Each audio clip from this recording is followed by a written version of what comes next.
하나님 말씀은 베드로전서 3장 13절부터 22절 말씀까지입니다.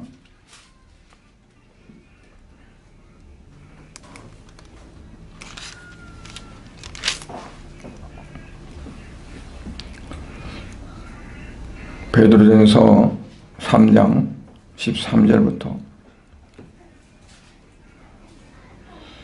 베드로전서 3장 13절부터 16절까지만 봉독하겠습니다. 또 너희가 열심으로 선을 행하면 누가 너희를 해하리요? 그러나 우리를 위하여 고난받으면 복이 있는 자니 그들이 두려워하는 것을 두려워하지 말며 근심하지 말고 너희 마음에 그리스도를 주로 삼아 거룩하게 하고 너희 속에 있는 소망이 가는 이유를 묻는 자에게는 대답할 것을 항상 준비하되 온유와 두려움으로 하고 선한 양심을 가지라. 이는 그리스도 안에 있는 너희의 선행을 욕하는 자들로 그 비방하는 일에 부끄러움을 당하게 하려 함이라. 아멘. 기도하겠습니다. 존귀하신 아버지 하나님, 그리고 연약한 저희들을 보셔서 우리가 행한 대로 다 갚으지 아니하시고 자비와 긍휼로 사랑하시는 아버지 하나님,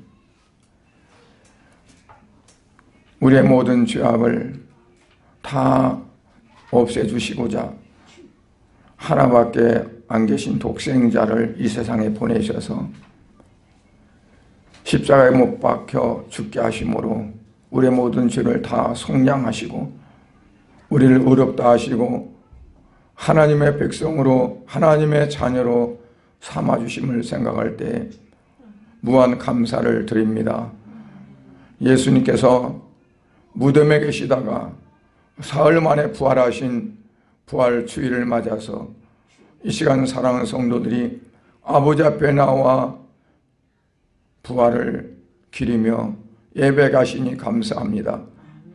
아버지, 원하옵기는 이 시간 말씀을 전하는 부족한 종의 입술을 통해서 하나님의 음성이 들려지게 해주시기 원합니다.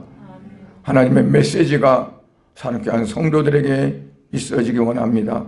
그래서 험악하고 어려운 세상을 살아갈 때에도 늘 주저주저하지 않고 힘들어 낙심하지 않고 이기며 승리하는 삶이 되어지도록 역사하시고 아버지여, 결국에는 하나님이 주시는 영원한 기업을 받아 영원토록 하나님을 찬양하며 영광 돌리는 귀한 삶이 다 되어지도록 은혜 베풀어 주시옵소서. 오늘 이 시간도 예배 시종을 하나님이 주관해 주실 줄로 믿사옵고 예수 그리스도의 이름으로 기도드리옵나이다. 아멘. 베드로전서를 많은 사람들이 소망의 서신이라고 이렇게 말합니다. 왜냐하면 소망 있는 그런 메시지를 우리에게 말씀하시기 때문에 그렇습니다. 왜 베드로가 베드로전서를 기록하면서 예수님의 수제자요 가장 많은 것들을 체험하고 했던 그런 베드로가 나중에 예수님을 다메섹 도상에서 만났던 사도 바울보다도 성경을 조금 썼고, 그리고 어떻게 보면 사도적인 활약도 사도행전에서 보면 별로 두드리지 않는데 왜 사도 베드로가 베드로전서를 기록하면서 소망 있는 말씀을 이렇게 많이 전했을까 한번 생각해 봤습니다. 그런데 제가 좀 깨달아진 게 뭐냐면 베드로는 예수님 앞에서 낯을 들지 못할 정도로 참 부끄러움 당하고 창피를 당할 수 있는 그런 시험에 빠져 있었잖아요. 때로는 베드로가 예수님 제자 중에서 가장 수제자라고 하는 말을 듣고, 그리고 어디 가든지 제일 앞자리에 설 수 있는 그런 위치에 있는 그런 사람이 있었는데, 예수님이 막상 십자가를 지시고 이제 오신 목적을 이루기 위해서 죽으시려고 할 때 베드로는 예수님을 3번이나 모른다고 부인했습니다. 어린아이들 앞에서도 부인하고, 그 집 종이 와서 말하는데도 나는 아니라, 그러면서 어떻게든지 자기가 하는 말을 믿게끔 하려고 예수님을 저주까지 하면서 부인했던 그러한 베드로잖아요. 예수님 부활하신 다음에도 제자들이 예수님이 살아셨다는 것을 말하고, 또는 제자들이 있는 곳에 예수님이 나타나셔서 예수님이 부활하신 모습을 보여준데도 불구하고 베드로는 모르겠다, 고기나 잡으러 가야겠다, 그리고 갈릴 바다로 고기 잡으러 가고, 그를 본 다른 제자들이 나도 갈래 그러면서 다 따라갈 정도로, 어떻게 보면 수제자다운 그러한 모습이 없이 오히려 다른 사람들까지 불신을 심어줄 수 있는 그러한 처신을 했던 거예요. 그런데 밤새껏 고기 한 마리 잡지 못했던 그들을 향해서 예수님이 배 오른편에 그물을 던지라. 그물을 던졌더니 그물이 찢어지도록 고기가 많이 잡힌 거예요. 그 분이 예수님인 것을 알고 그냥 그 배가 물가에 다 닿기도 전에 물에 뛰어들어서 나왔었죠. 또 창피를 당합니다. 예수님께서 베드로에게 묻습니다. 요한 아들 시몬아, 네가 이 사람들보다 더 나를 사랑하느냐? 그랬을 때 베드로는 너무 창피했어요. 부끄러웠어요. 그래서 차마 내가 사랑하네 못 사랑하네 할 수가 없었어요. 그래서 주여, 주님이 아십니다. 내가 주를 어떻게 사랑하는 줄을 주님이 아십니다. 라고 대답하죠. 그렇게 하면서 베드로가 자기 자신을 보게 되고, 그리고 자기가 얼마나 믿음이 없는가를 알게 됩니다. 나중에는 예수님이 십자가를 바로 지셨으니까 나는 십자가를 바로 질 수 있는 자격도 없다고 해서 거꾸로 십자가를 졌다고 그렇게 전해옵니다. 그러한 베드로에게 그렇게 절망했고 낙심했고 두려워했고 그랬던 베드로에게 그가 다시금 주님을 향한 믿음을 가지고 섰을 때 소망을 갖게 되었고, 그 소망을 베드로 전서를 통해서 많은 이들에게 증거하고자 하는 그러한 겁니다. 자기가 절망한 그러한 때가 없었다면, 예수님을 그렇게 부인하고 저주까지 한 그러한 때가 없었다면 아마 그렇게 정말 특별한 소망의 메시지를 줄 수 있는 그러한 것이 되지 않았을까 하는 생각을 갖곤 합니다. 그래서 저는 오늘 본문을 통해서 예수님의 부활과 또한 거기에 따른 성도들의 신앙은 어찌해야 하는가 하는 것에 대해서 말씀을 나누고자 합니다. 먼저 성도가 지켜야 하는 신앙의 자세를 보면 13절부터 말씀을 합니다. 특별히 13절에 보면 내가 열심으로 선을 행하면 누가 너희를 해하려 그랬어요.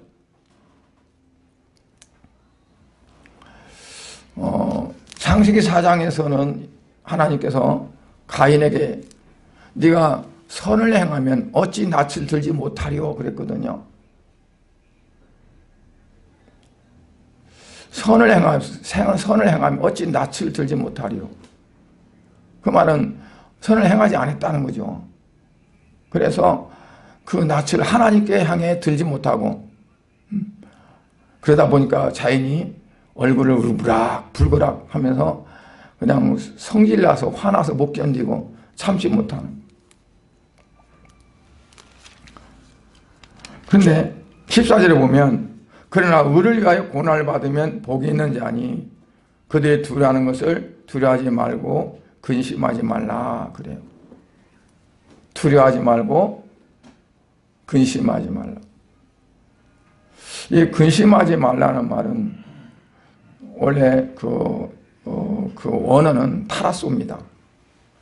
타라소인데 이 타라소란 말은 그냥 근심하는 정도가 아니에요. 다른 사람을 선동하는 겁니다. 선동하고 소동하는 겁니다. 그래서 옛날 개혁성경에는 소동한다 그랬어요.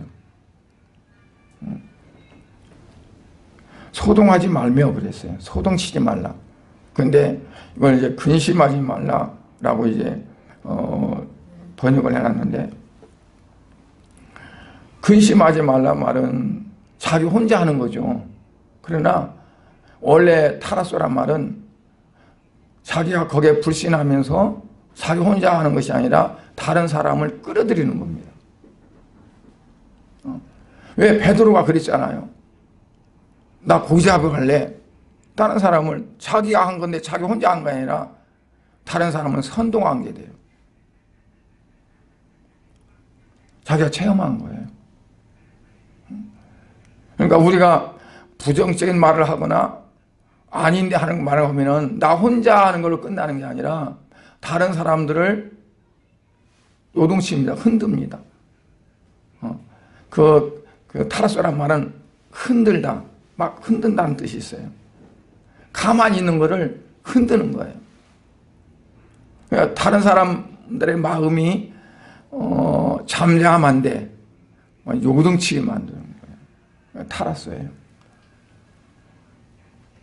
왜 그러냐? 내가 두려우니까, 내가 소망이 없으니까, 내가 어떠한 것이 없으니까 이걸 두려워하다가 그러면서 그거를 이제 표현하는 거예요. 이걸 자꾸 드러내는 거예요. 드러내는데 그게 이제 다른 사람들에게 영향을 주게 돼요.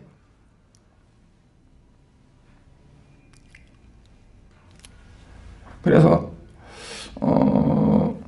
두려워하는 것을, 그들이 두려워하는 것을 두려워하지 말라. 다른 사람들이 두려워하는 것 그냥 두려워하지 말라. 왜?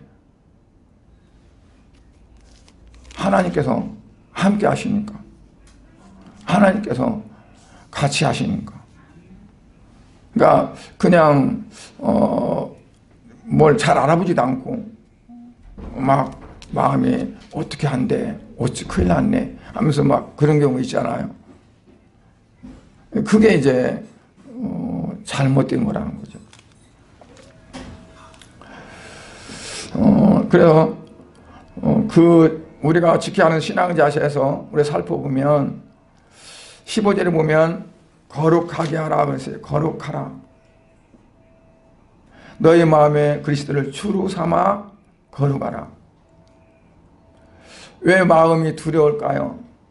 왜 마음에 근심이 되고 왜 마음에 자꾸 요동쳐서 다른 사람들까지 소동이 일어나게 할까요?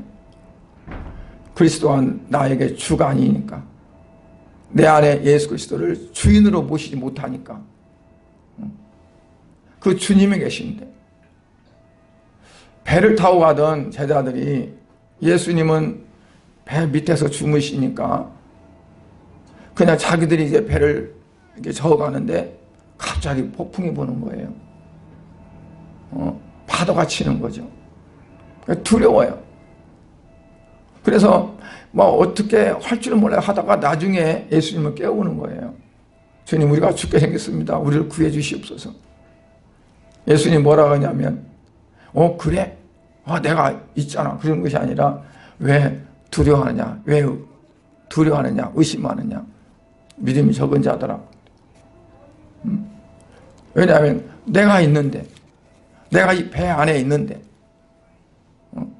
예수님께서 우리 안에 계신데 왜 내가 어떠한 일이 있으면 그거를 감당하지 못하고 두려워할까?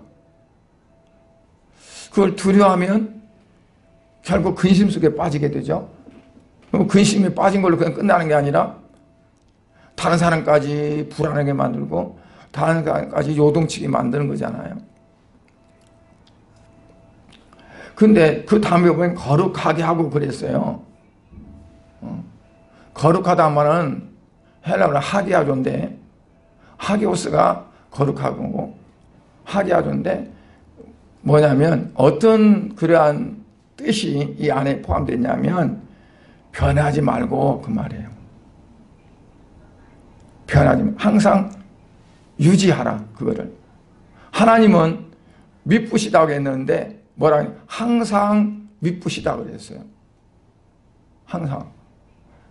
옛날 성경에는 그걸 일양 미쁘시고 그랬는데 이제 개정성에서 항상으로 이렇게 바꾸는. 일양이란 말 잘 모를 경우 많지 않아요. 그러니까 항상 어디서나 어떤 경우에서나 어떤 자리에서나 믿을 수 있는 분이다. 왜? 그분은 틀림없으니까. 하신다고 했으면 하니까. 그거잖아요. 우리처럼 실컷 한다고 해놓고 어떤 일에서 못하겠네. 그게 아니라 하나님은 하시니까. 그래서 우리가 그리스도를 주로 삼아서 구별되고 경건된 그러한 삶을 가지되 어떻게 하냐. 그게 지속돼야 된다. 변함이 없어야 된다. 고린도서 4장에 보면요. 2절에 보면 그리고 맡은 자들에게 구할 것은 충성이라 그랬어요. 근데 그리고란 뜻이 원래 어떤 뜻이냐면 남은 겁니다. 남아있는. 그래서 그러한 뜻으로 해석하면 남아있는 맡은 자들에게 구하는 것은 충성이다. 남아있다는 건 뭐냐면 항상 그 자리에 있다는 거예요. 어떤 어려움이 있다고 해서 힘든 일이 있다고 해서 그 자리를 박차고 나가거나 그걸 떠나는 것이 아니라 항상 그곳에 남아있다. 청지기는 어떠냐면 어려움이 와도 자기가 맡은 일을 있어야 돼. 어저께 이제 인터넷 신문을 봤어요. 봤는데 러시아에서 화재가 났습니다. 2층짜리 건물인데 지붕에서 화재가 시작한 거예요. 그거는 병원 건물입니다. 1층에서는 심장 수술해서 외과 의사들이 심장을 열어놨습니다. 열어놨는데 불이 난 거예요. 소방차가 와가지고 불을 끄고 날린 거예요. 그러면 이 심장을 열어놨는데 우리가 이거 불을 피해서 2층 집이에요. 2층인데 건물이 2층인데 옛날 건물이더라고요. 근데 위에 천정 쪽에서 불이 난 거예요. 2층에. 1층에서는 지금 막 수술을 하고 심장 열어놨어요. 어떻게 할까요? 대피해야 될까요? 대피하면 이 사람 죽는 거잖아. 심장 열어놨는데. 외과 의사들이 그 사람들이 이제 그 수술 집도 있는 사람들이 8명 있었는데 그 사람들이 결정을 한 거예요. 우리는 이 사람 살리자. 불은 불이고 우리는 우리고 해가지고 결국 2시간 동안 수술해가지고 그 사람이 살렸는데 그러고 나서 이제 수술을 끝나고 나서 옮겼는데 건강하다고 괜찮다고 그렇게 보도가 됐어요. 그러니까 댓글들을 올리는데 그 댓글을 의사 참석에 나오면서 여러 사람들이 막 댓글 올렸더라고요. 그러니까 어떠한 그런 지금 이건 있을 수 없는 일이잖아요. 그 있는데 이 사람들은 뭐예요? 자기 해야 될 일이 있는 거예요. 불이 안 무서운 사람 어디 있어요? 잘못하면 죽는데 이제 한 사람 살려고 8명이 다 죽을 수 있잖아요. 불 가운데서. 근데 그들의 사명이 있어요. 우리가 할 일은 이거다. 그러니까 그 자리에 그런 상황 가운데서도 자기 할 일에 있는 사람. 그게 이제 그리고예요. 그걸 우리나라 번역에 그리고라고 해놨어요. 그래서 그리고 맡은 자들에게 구할 건 충성이라 했는데 그 원래가 그게 어느 상황이든 간에 불변하게 변하지 않고 그 자리에 있는 겁니다. 남아있는 거. 거룩하다는 말은 어떤 말이냐? 거룩하다는 말은 내가 구별되어지고 참 하나님의 어떤 그런 위치에 선한 위치에 있는 거지만 그게 어떤 상황에 따라 변해지는 것이 아니라 항상 같아야 된다. 같아야 된다. 대만은요, 디모데후서 4장에 보면, 디모데후서 4장에 보면 사도 바울이 그래요. 대만은 나를 버리고 세상으로 갔다. 떠나간 거예요. 왜 대마가 그랬을까요? 그가 주를 향한 소망이 분명하지 않았기 때문에 그래요. 사도 바울을 믿고 따랐는데 사도 바울이 감옥에 갇혔어요. 감옥에 두 번째 갇혔을 때 그랬습니다. 사도 바울이 첫 번째 감옥에 갇혔다가 석방이 됐다가 나중에 갇혔어요. 나중에 갇힌 거는 네로 황제 때 갇힌 거예요. 네로는 완전히 핍박하고 있었기 때문에 소망이 없는 거예요. 그러니까 사도 바울을 의지하고 사도를 의지하고 사도를 바라봤기 때문에 주님을 보지 못했기 때문에 소망이 없어진 거예요.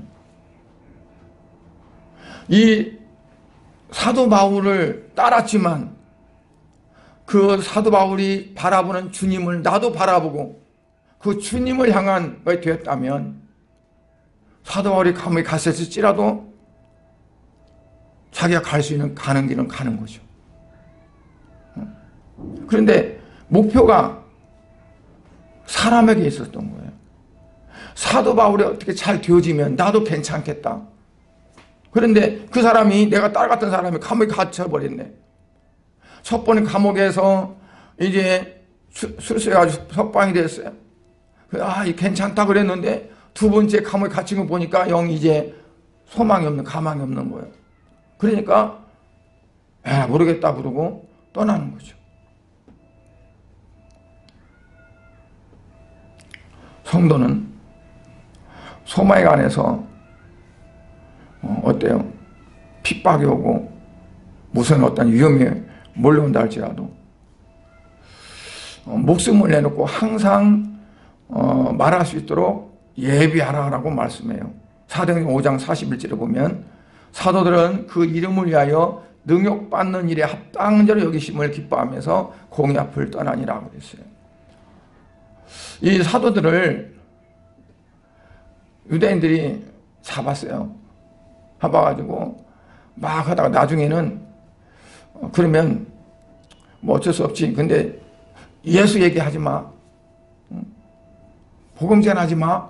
그러고 내보냈어요. 근데 그 나가면서 그들이 하는 얘기입니다. 기뻐하는 얘기입니다. 아니 잡혔다가 감옥에 갇혔다 나가는데 기뻐한다는 거예요. 왜 기뻐하느냐? 우리가 그래도 예수 그리스도를 위해서 우리가 핍박받고 능욕받는데 괜찮다. 그러니까 능욕받고 핍박받는데 그 일이 좋다는 거예요. 인정받았다는 거죠. 인정받았다. 뭐 별거 아니면 우리를 데려다가 이렇게 했겠느냐는 거예요. 그러니까 오히려 잡힐까 봐서 감옥에 들어가 싶어서 두려워하는 것이 아니라 오히려 그걸 더 기뻐하는 거죠. 사도 바울이 그랬잖아요. 빌립보 감옥에 갇혔을 때 아니 자기가 잘못한 것도 없는데 따라다니면서 귀찮게 하는 여자아이 귀신을 내쫓은 건데 그것 때문에 민심을 요란케 하고 뭘 혼란케 했다고 해서 죄목을 해서 감옥에다 가둬놨으니 말이 안 되는 거죠. 불평할 수밖에 없죠. 아니 내가 여기 와서 복음 전한다는 것도 아닌데 환상을 보여주었고 나더러 이 마게도니아에 와서 복음을 전하고 있어. 내가 하나님 주님이 원하시는 거 하고 왔는데 그리고 복음을 전했는데 이게 뭐야? 그러면서 불평할 수 있단 말이에요. 그런데 사도 바울과 실라는 어땠어요? 그 옥중에 모든 사람이 다 들을 정도로 찬양을 했어요. 찬양. 왜 찬양했을까요? 그 옥에 갇힌 것이 오히려 더 좋았다는 거죠. 기뻤다는 거예요. 그러니까 예수님이 그 산에 올라가서 말씀하실 때 산상복음 있잖아요. 마태복음 5장부터 말씀하시는 핍박을 받는 자에게 복이 있다 그랬어요. 왜 아니 핍박을 받는데 왜 복이 있을까? 그는 내가 잘못해서 핍박받는 것이 아니라 나는 내가 주를 위해서 헌신하고 주를 위해서 복음 전하고 하는데 핍박받는단 말이에요. 그러면 세상 사람들에게 내가 인정받는 정도로 하나님의 영광을 위해 살았다는 거예요. 근데 그렇게 핍박이 없으면 어때요? 사람한테도 인정 못 받았다는 거죠. 사람한테도. 저는 학교 다닐 때 어떻게 보면 의로운 어떤 것을 취한다고 굉장히 나름대로 열심히 했어요. 잘못된 것은 타협을 안 했어요. 매를 맞으면서까지. 옛날에 주먹치기 잘하는 애들이 우리 반에 있었어요. 한 5명이. 걔네들이 뭐 속된 말로 포치장치로 다 하는 거야. 그럼 나는 그걸 못 받아들여요. 키도 중간 정도보다 아니고 싸움도 못 하는데 그러면 자연히 얻어맞죠. 맞는 걸 두려워하지 않았어요.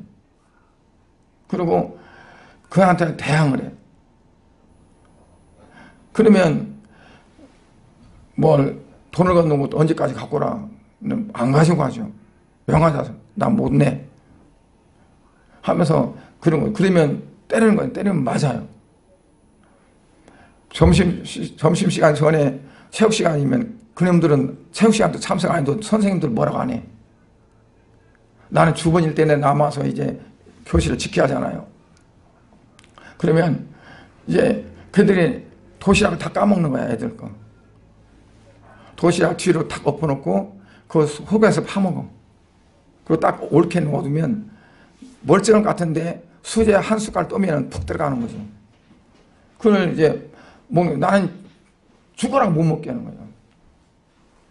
내가 주부일 때는 하나도 못해요. 그러면 가만히 있어서 걔들이 때리는 거죠. 때리면 맞아요. 근데 어느 정도 그러다 보니까 그네들 그 동아리 쪽에서 나를 인정하는 애들이 생기더라고요. 그래가지고 걔네들이 나를 카바를 해. 그래가지고 그 나중에는요, 아예 쟤는 그런 애야 그러고 내놔버리고 아예 탈취를 하는데. 그래서 그 잘못된 것들을 못 봐줬어요. 하나님이 기뻐하지 않는다고 생각했고 신앙적으로 이거는 안 됐다고 생각해서 그런 거거든요.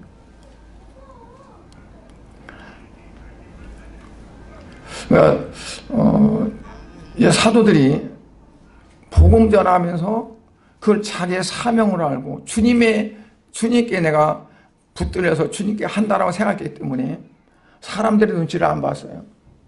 사도 바울은 내가 사람을 기쁘게 하랴 하나님을 기쁘게 하랴 내가 사람을 기쁘게 했다면 결코 나는 그리스도의 종이 아니니라. 그러니까 오직 주님께 붙어서 주님께서 원하실까 원하지 않으실까 거기에만 관심을 가졌죠. 그 다음에 두 번째는 선한 양심을 가지라 그래요. 16절에 선한 양심을 가지라. 이는 그리스도 안에는 너희의 선행을 욕하는 자들로 그 비방하는 일에 부끄러움을 당하게 하려 함이라 그랬어요. 선한 양심은 어떤 양심일까요? 일반 사람들도, 예수 안 믿는 사람들도 그 사람 정말 양심이 바라, 선해. 그리고 칭찬하는 사람들 많이 있죠. 그러한 선을 말할까요? 이 선하다는 말은 헬라어로 아가도스인데 하나님을 기쁘게 하는 것을 말합니다. 하나님을 기쁘게 하는 것이 바로 선입니다. 아무리 사람들이 다 좋아해, 저 사람이 최고야 그러지만 그 자체가 하나님을 기쁘게 하는 것이 아니라면 그건 선이 아니에요. 왜냐하면 선 자체는 하나님 한 분이에요.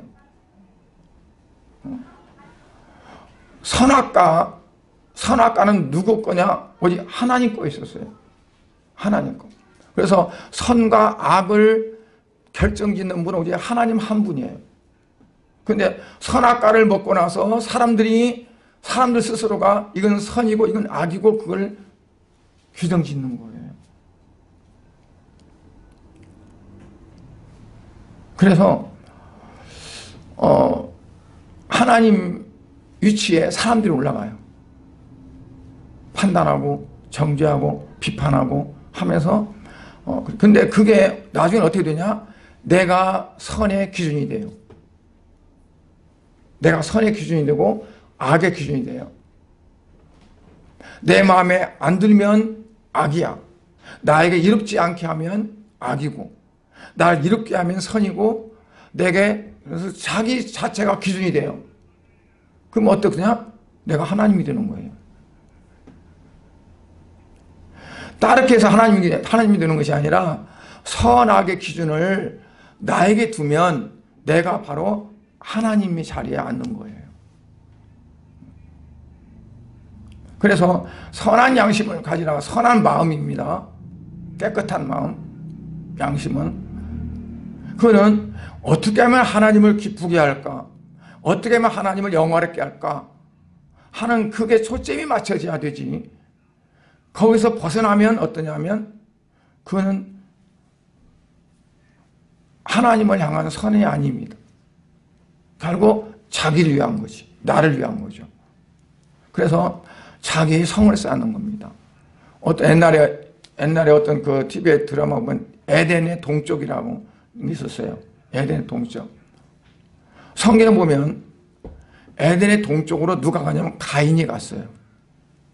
하나님을 떠나서 에덴 동쪽으로 가서 에녹성을 쌓습니다. 성을 쌓고 이름을 자기 아들 이름을 따서 에녹성이라고 짓는 거예요.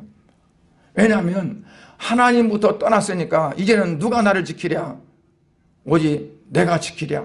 그래서 자기 스스로 지키는데 나이는 이제 나이가 먹으니까 누가 지켜야 나를? 내 아들이 지켜야 돼. 그래서 에녹성이 되는 거예요. 하나님과는 관계없는 성. 하나님이 주인이 아니고 바로 사람이 주인이 되는 그런 하나의 성을 쌓는 게 되어져요. 그래서 우리는 항상 어떠냐? 이게 하나님을 위한 건가? 나를 위한 건가? 하나님을 기쁘게 하는 건가? 사람을 기쁘게 하는 건가? 이게 구별이 되어야 돼요. 그래서 다른 사람들은 다 아니라고 해도 이게 하나님을 기쁘게 하는 거라면 하나님 보실 때 선이에요. 네. 하나님은 기뻐하시는 거예요. 근데 그 선을 말하자면 지탱하고 선을 유지하기 위해서는 어떠냐? 견뎌야 된다는 얘기예요. 참아야 된다는 거예요. 왜 참아야 될까요? 왜 견뎌야 될까요? 그 일을 하기가 쉽지 않다는 얘기예요. 비방을 듣기도 하고 욕을 먹기도 하고 그런다는 얘기예요. 그런데 그걸 언제까지 해야 되냐? 나를 비방하던 자들이 깨닫는 거예요. 우리가 잘못했구나. 부끄러워하는 거죠. 그래서 비방하는 자들이 부끄러워할 때까지 그걸 계속 유지해 나가야 한다는 거죠.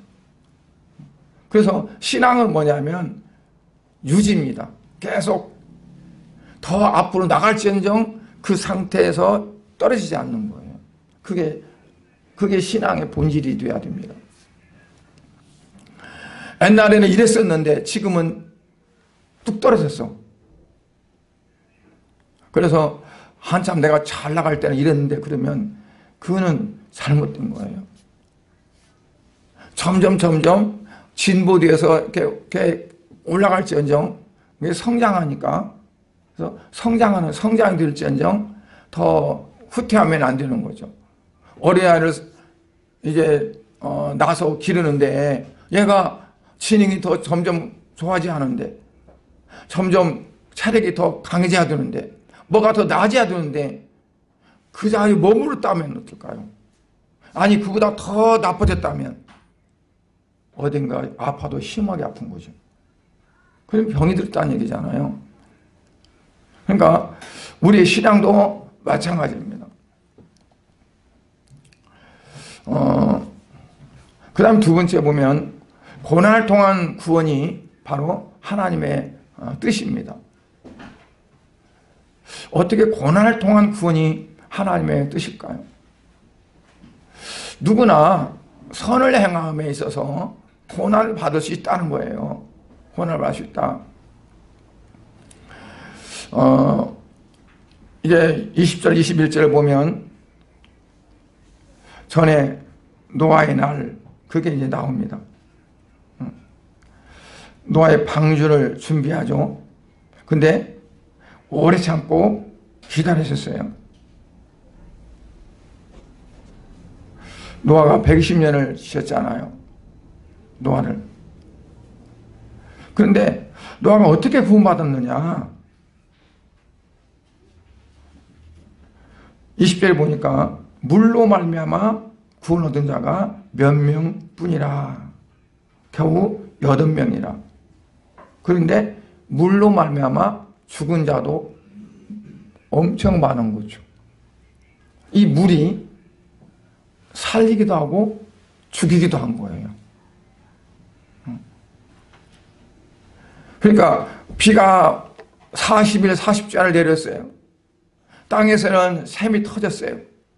막 밑에 물이 막 올라온 거예요. 물이 비가 많이 오다 보면 지하수가 이렇게 막 내려가던 물이 솟구치는데 그건 아무것도 아니에요. 밑에 있던 물들이 다 위로 막 솟구쳐 올라온 거예요. 그러다 보니까 다 잠긴 거예요. 그 물이 어떤 사람은 살리고 어떤 사람은 죽이고 그렇게 되어진 거예요. 심판의 도구가 되어진 거예요. 물이.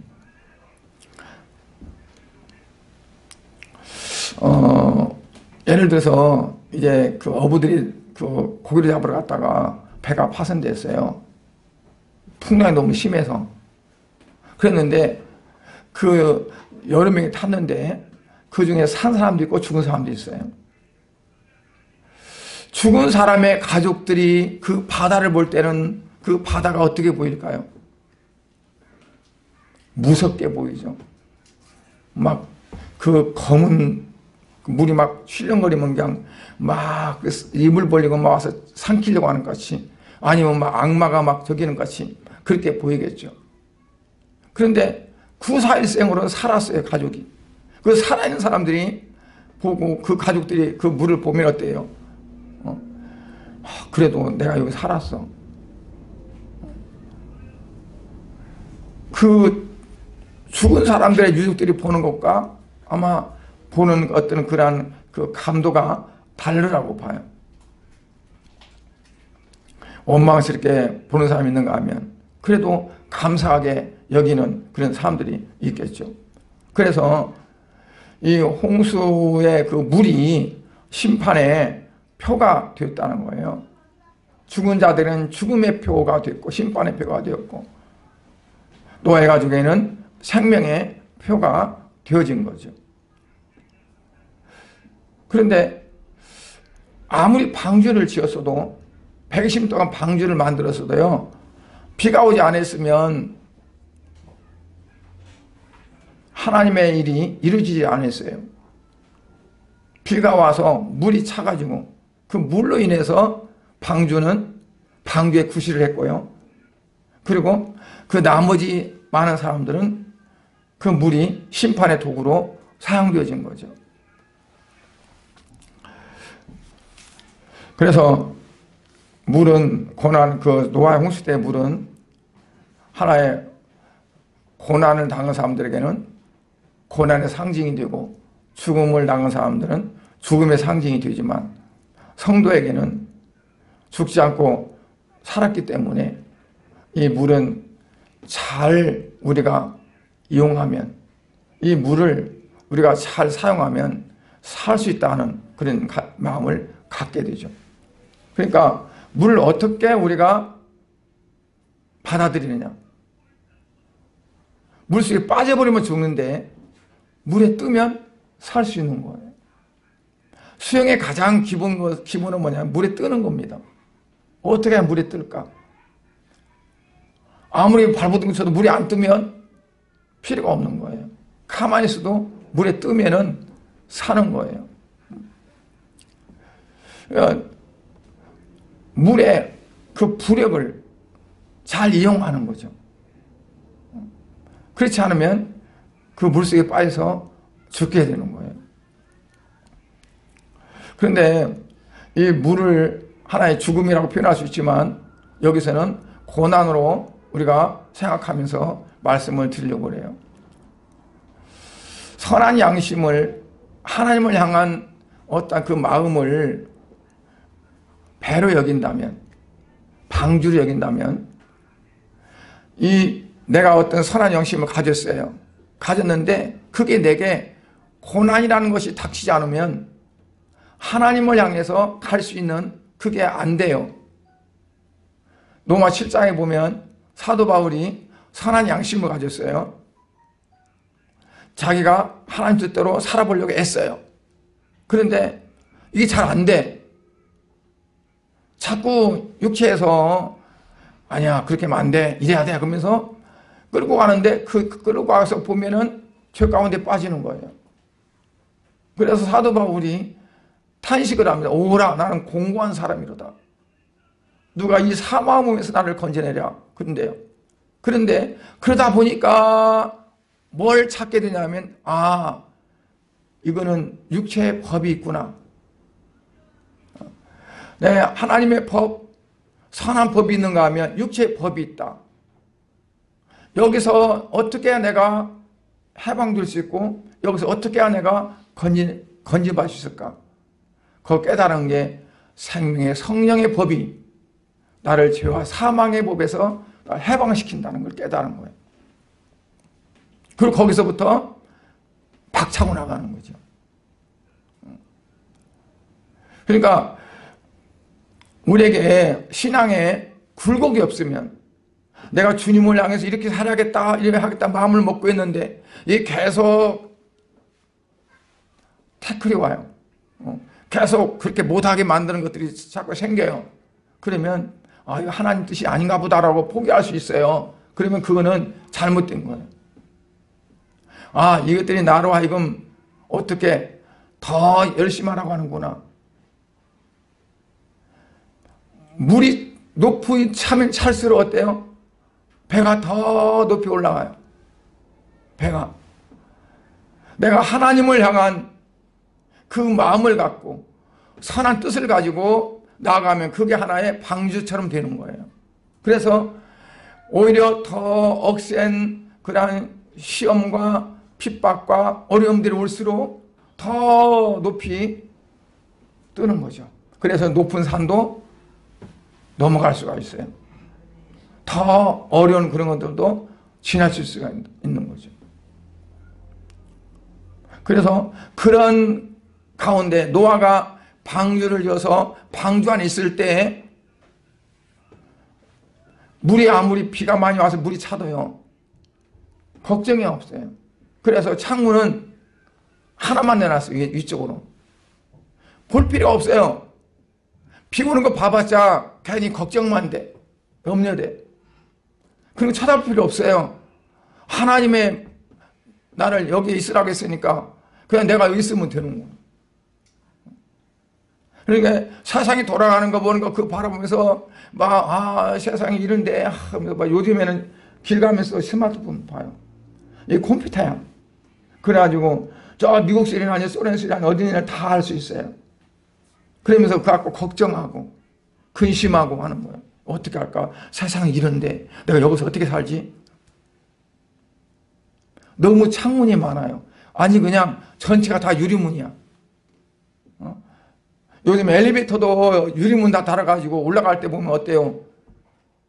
무섭지 않나요? 이게 막 고층 올라가는데 이게 아주 보여. 그냥 그러면 발이 근질근질하고 그러잖아요. 그냥 딱 안 보이면 상관없는데. 그냥 일부러 창문을 만들어 다 보면서 그래. 방주는 창문이 필요가 없어요. 하나만 있으면 됐어요. 숨을 쉬고 살아야 할 거 아니야. 공에 들어와서. 그러니까 다른 것을 구경 오고 뭐도 할 필요가 없어요. 그냥 주님만 바라보고, 그래서 위에다가 창문 하나만 해놨어요.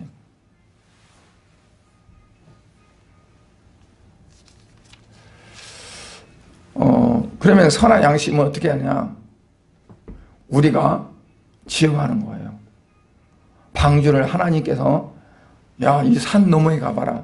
거기에 방주가 있다. 하나님 만들어 놓지 않았어요. 하나님 세상도 다 만드셨는데 왜 방주 그거 못 만들겠어요? 그냥 만들어 놓고 그러고 문 창까지 다 달아놓고 들어가라 그러면 들어가면 되는 거지.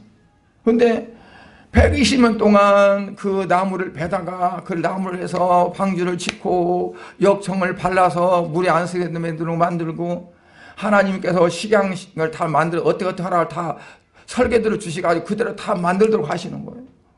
왜요? 내가 만들어야 돼요. 내가 지어가야 돼요.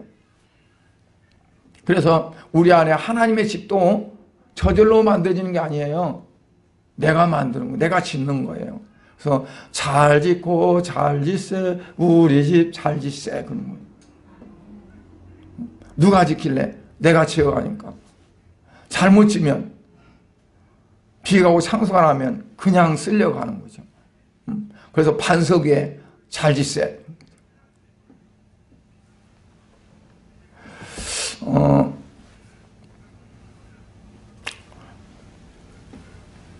22절에 보면 뭐라고 말씀하냐면 그는 하늘에 오르사 하나님 우편에 계시니 천사들과 권세들과 능력들이 그에게 복종하시느니라.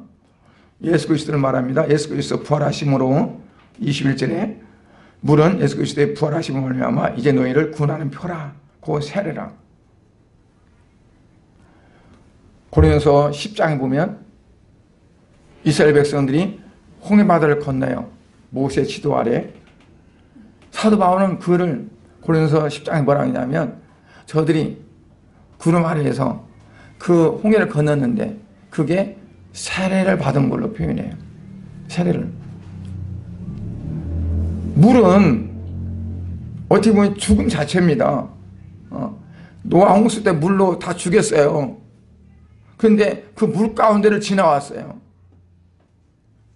이스라엘 백성들이 다시는 애굽으로 갈 수 없게끔 홍해를 건너게 하시고 홍해물을 다시 합쳐버렸어요.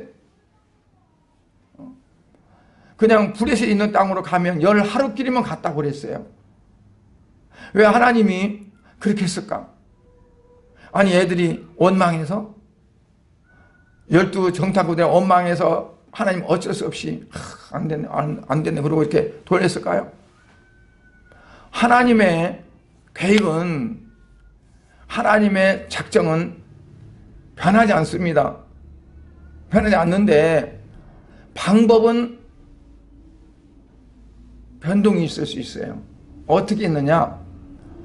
그 부응하는 가령 나를 하나님 이렇게 만들려고 그래. 그런데 내가 어떻게 하나님의 말씀에 부응하고 하나님의 말씀에 순종함에 따라서 방법을 달리할 수는 있어요. 목적은 안 바뀝니다.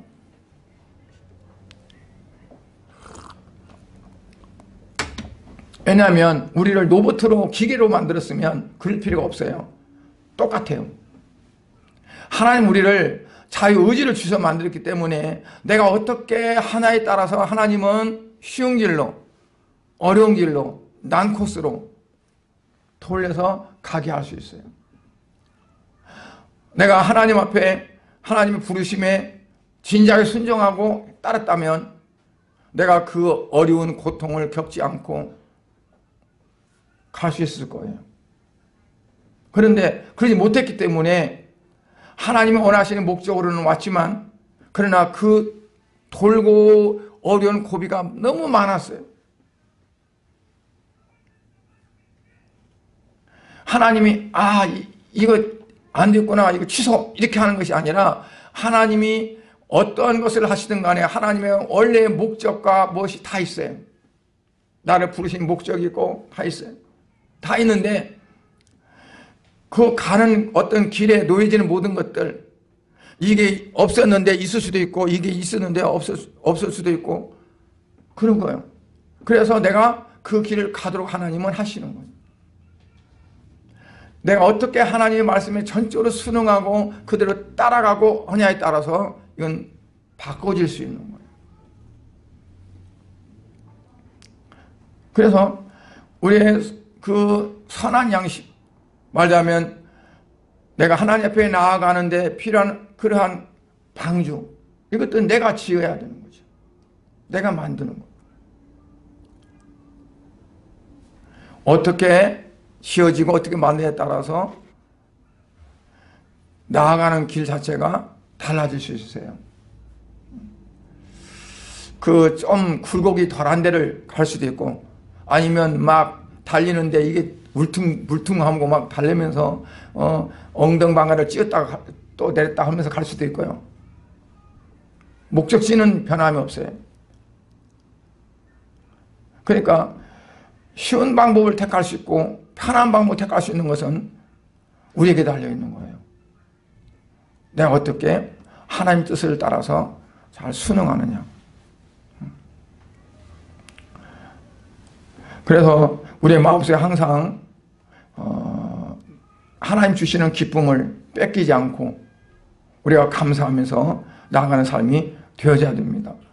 마지막 이제 빌립보 4장 11절 13절을 읽고 마치도록 하겠습니다. 위에 그 TV에 나옵니다.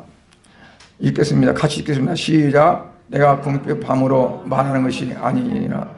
어떠한 형편이든지 나는 자족하기를 배웠노니 나는 비천에 처할 줄도 알고 형구에 처할 줄도 알아. 모든 일 곧 배부름과 배고픔과 풍부와 궁핍 밤에도 처할 줄 아는 일체의 비결을 배웠노라. 내게 능력 주시는 자 안에서 내가 모든 것을 할 수 있느니라. 아멘. 내게 능력 주신 자 안에서 내가 모든 것을 할 수 있다. 그 능력 주신 자 안에서 모든 것을 할 수 있는 것은 내가 사업을 잘할 수 있다, 아니 뭐를 잘할 수 있다, 그게 아닙니다. 어떤 사람이 이거를 거기다 써먹은 거예요. 그래서 주여 내게 능력 주시옵소서, 내가 사업을 잘하게 하옵소서, 내가 어떤 것을 잘하게 하옵소서. 네. 사도 바울이 말씀한 것은 그 뜻이 아니에요. 어떤 형편에서든지 어떤 것 가운데 있든지 내가 자족하기를 배우는데, 그거는 뭐냐면 주께서 원하시는 길, 하나님을 기쁘게 하는 길을 내가 갈 수 있는 방법, 그것들을 배웠다는 거죠. 그래서 내게 능력 주신 자 안에서 내가 그 모든 것을 할 수 있다.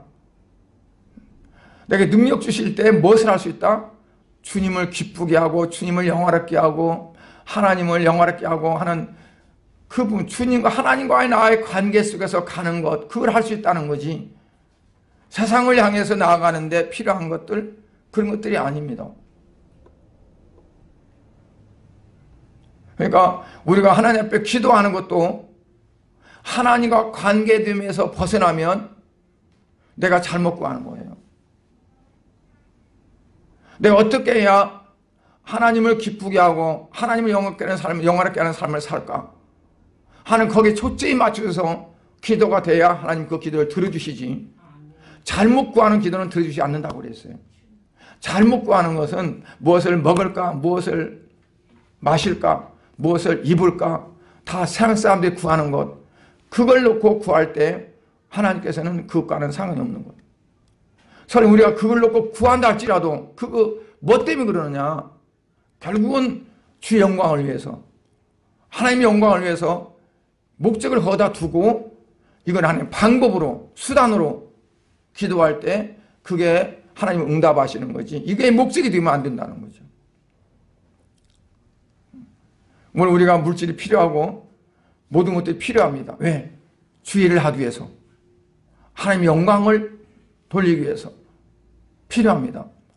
그래서 우리가 그 방법으로, 그 수단으로 우리가 구해야 되지, 그걸 세상적인 어떠한 것들이 목적이 돼서 그거를 내가 바등바등 가지려고 하면 하나님은 결코 그걸 허락하지 않습니다. 하나님이 기뻐하는 자에게는, 그리고 하나님이 곧 그 뜻대로 부르심 받은 자들에게는 결코 그걸 용납하지 않습니다. 왜? 내가 사랑하니까, 하나님이 사랑하니까, 하나님이 기뻐하는 자이기 때문에 들어주지 않습니다. 그래서 우리는 어때요? 하나님 앞에 기도한 것이 이루지 않았을지라도 오히려 감사할 수 있어야 돼요. 하나님 내가 그 기도 들으셨으면 내가 하나님 떠났을지도 모르겠습니다. 그 기도 안 들어줘서 감사합니다. 하나님 너무나 잘하시니까 항상 그 부분에서 우리가 이제 보고 가야 된다고 봅니다. 오늘 이제 말씀을 뵙겠습니다. 선한 양심에 대해서 말씀했는데, 부활신앙에 있어서 가장 중요한 건 선한 양심이다. 이거는 세상 사람들이 말하는 선한 양심이 아니라 하나님께 우리가 목적을 두고 하나님을 어떻게 할까, 하나님을 기쁘게 할까, 하나님을 영화롭게 할까, 어떻게 해야 될까, 거기에 초점을 맞추고 나가는 그러한 신앙이 바로 선한 양심입니다. 네. 이렇게 되어지기를 주의 이름으로 축복합니다. 기도하겠습니다. 하나님 아버지, 은혜를 감사드립니다. 오늘도 살아계시고 역사하시는 아버지 하나님, 부활하신 예수님께서 우리에게 산 소망을 주셨습니다. 우리가 주의 이름으로 기도하고 간구하면 하나님 들으신다고 했습니다. 그러나 내 육신을 위하고 세상 것을 위할 때에는 하나님은 나를 위해서 들어주지 않는데, 우리는 그것이 기도 응답이 안 됐다고 해서 불평할 때도 많습니다. 아버지, 오히려 감사를 해야 되는 경우가 많을 줄 압니다. 아버지요, 우리의 모든 삶 속에서 참으로 부활의 소망을 갖고 오직 주께 소망을 두며 살아갈 수 있는 귀한 삶이 되게 하여 주시옵소서. 예수님 이름으로 기도드리옵나이다. 아멘.